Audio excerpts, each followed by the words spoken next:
क्या आपने कभी महसूस किया है कि कोई व्यक्ति आपकी जिंदगी में इतना इन्फ्लुएंस डाल रहा है कि धीरे धीरे आप अपने ही डिसीजंस पर डाउट करने लगते हैं? कभी कभी ऐसा लगता है कि आप खुद फैसला ले रहे हैं, लेकिन असल में आपके दिमाग के पीछे किसी और का कंट्रोल चल रहा होता है। यही होता है सीक्रेट मैनिपुलेशन। डार्क साइकोलॉजी में कुछ लोग ऐसे माइंड गेम्स खेलते हैं कि सामने वाले को पता भी नहीं चलता कि उसे धीरे धीरे कंट्रोल किया जा रहा है। सबसे खतरनाक बात यह है कि ये लोग सामने से दुश्मन नहीं दिखते। वे मुस्कुराते हैं, आपकी तारीफ करते हैं, आपका ट्रस्ट जीतते हैं और फिर धीरे धीरे आपके थॉट्स, आपकी इमोशंस और आपके डिसीजंस को इन्फ्लुएंस करने लगते हैं। निकोलो मैकियावेली जैसे रणनीतिक विचारकों ने कहा था, सबसे शक्तिशाली नियंत्रण वो होता है जिसे लोग नियंत्रण समझ ही नहीं पाते। अगर आप इन माइंड गेम्स को पहचानना सीख गए तो कोई भी व्यक्ति आपको इमोशनली मैनिपुलेट नहीं कर पाएगा। इस वीडियो में हम जानेंगे 5 ऐसे पावरफुल साइंस जो बताते हैं कि कोई व्यक्ति सीक्रेटली आपको मैनिपुलेट कर रहा है। और अगर ये वीडियो ध्यान से देख लिया तो शायद आपकी जिंदगी के कुछ छुपे हुए सच आपको साफ दिखाई देने लगेंगे। साइन नंबर 1, गिल्ट मैनिपुलेशन, अपराध बोध का खेल। मैनिपुलेटर्स की सबसे डेंजरस स्ट्रैटेजी होती है गिल्ट मैनिपुलेशन। ये लोग आपको फोर्स नहीं करते, वे आपको आदेश भी नहीं देते, लेकिन वे ऐसी सिचुएशन क्रिएट कर देते हैं कि आप खुद ही उनकी बात मानने के लिए मजबूर हो जाते हैं। मान लो आपने किसी की रिक्वेस्ट मना कर दी तो वो कहेगा, मैंने तो हमेशा तुम्हारा साथ दिया, तुम्हारे लिए इतना किया और तुम मेरे लिए इतना भी नहीं कर सकते। सुनने में ये सेंटेंस बहुत इमोशनल लगता है, लेकिन असल में ये एक साइकोलॉजिकल ट्रैप होता है, क्योंकि यहां व्यक्ति आपकी इमोशंस का इस्तेमाल कर रहा है। वो चाहता है कि आप खुद को गिल्टी महसूस करें और गिल्ट में आकर उसकी बात मान ले। धीरे धीरे आपको लगने लगता है कि अगर आपने उसकी बात नहीं मानी तो आप सेल्फिश इंसान हैं, और यही वो मोमेंट होता है जब मैनिपुलेशन शुरू हो जाता है। स्टोइक फिलॉसफी हमें सिखाती है कि हमारे डिसीजंस लॉजिक और विजडम से होने चाहिए, ना कि गिल्ट और प्रेशर से। अगर कोई व्यक्ति बार बार आपको गिल्ट में डालकर आपसे काम करवाता है तो समझ लीजिए वो आपका रिस्पेक्ट नहीं कर रहा, वो आपकी काइंडनेस का यूज कर रहा है। और याद रखिए, जो व्यक्ति आपको बार बार दोषी महसूस कराता है वो आपका दोस्त नहीं, आपका मैनिपुलेटर है। साइन नंबर 2, गैस लाइटिंग, आपकी रियलिटी को ही बदल देना। मैनिपुलेशन की दुनिया में सबसे डेंजरस माइंड गेम है गैस लाइटिंग।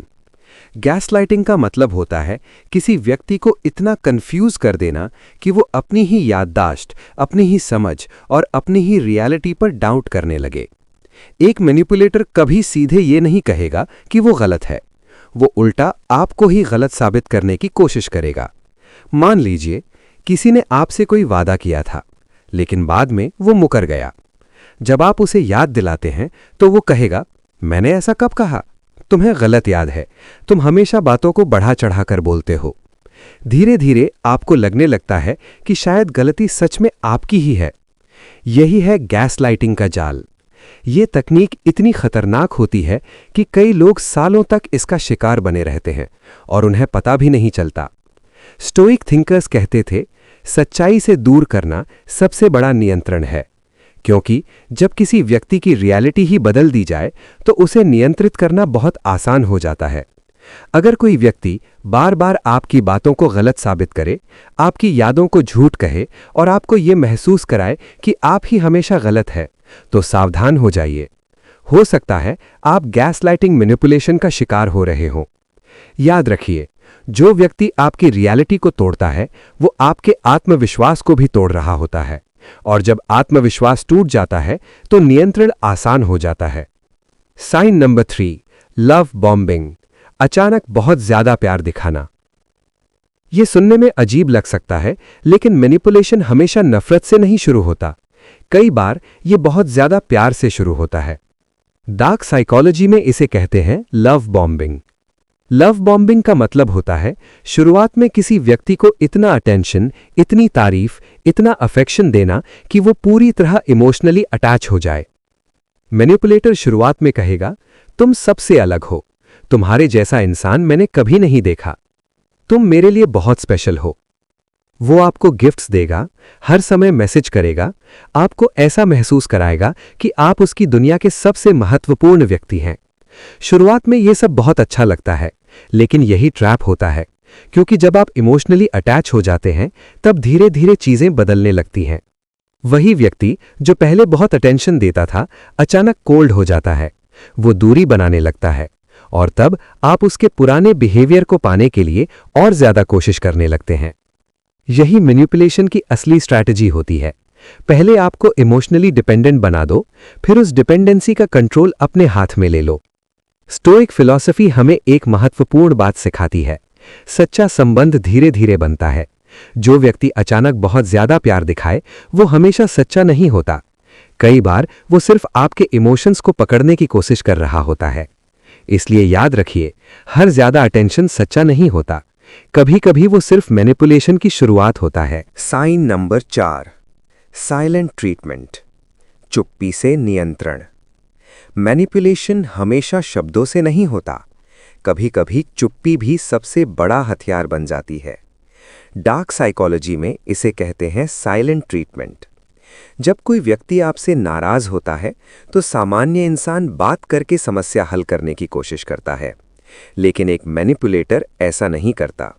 वो अचानक आपसे बात करना बंद कर देता है, न मैसेज, न कॉल, न कोई जवाब।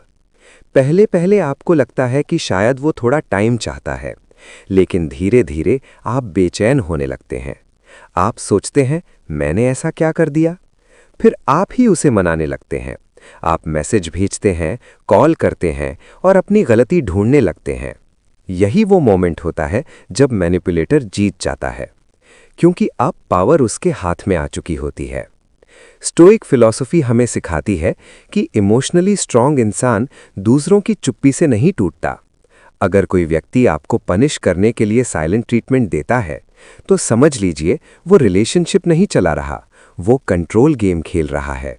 याद रखिए, सच्चे रिश्ते संवाद से बनते हैं, चुप्पी से नहीं। Sign number 5, playing the victim, खुद को हमेशा बेचारा दिखाना। मैनिपुलेशन की एक और चाल होती है विक्टिम कार्ड।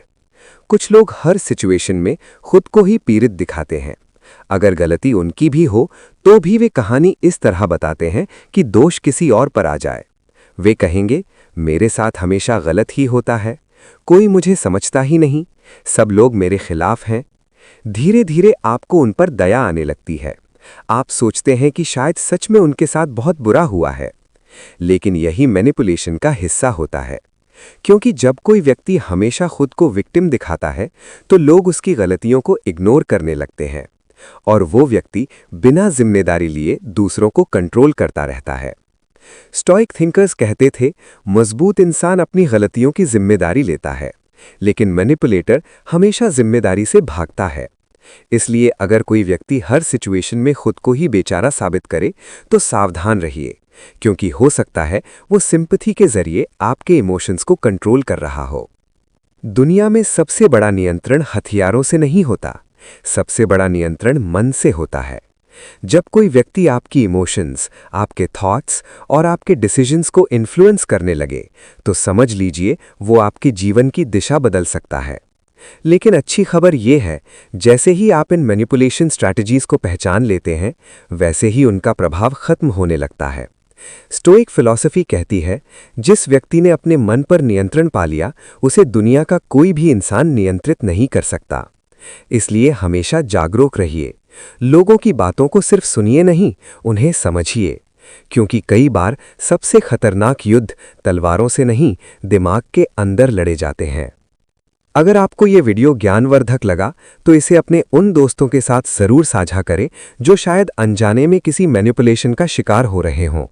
और अगर आप स्टोइक फिलॉसफी, डार्क साइकोलॉजी और माइंड पावर से जुड़ी ऐसी ही गहरी बातें समझना चाहते हैं तो चैनल स्टोइक बॉय 2.0 को अभी सब्सक्राइब करें, क्योंकि यहाँ हम सीखते हैं कैसे मजबूत बनना है, कैसे शांत रहना है और कैसे अपने मन का स्वामी